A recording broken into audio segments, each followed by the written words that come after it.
Welcome to the 1 Minute Apologist. If you had 1 minute Apologia. to be able to unpack for the audience, We interview the world's leading apologists to provide credible answers to curious questions. give us the moral argument for the existence of God.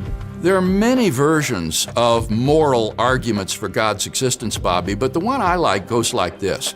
Premise one, if God does not exist, then objective moral values and duties do not exist. That is to say, if there is no God, then everything becomes relative, everything is permitted.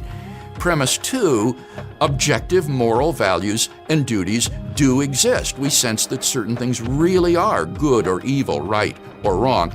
And from that it follows logically and inescapably that three, therefore, God exists. So I think on the basis of these two very intuitive premises, we have good grounds for affirming morally that God exists.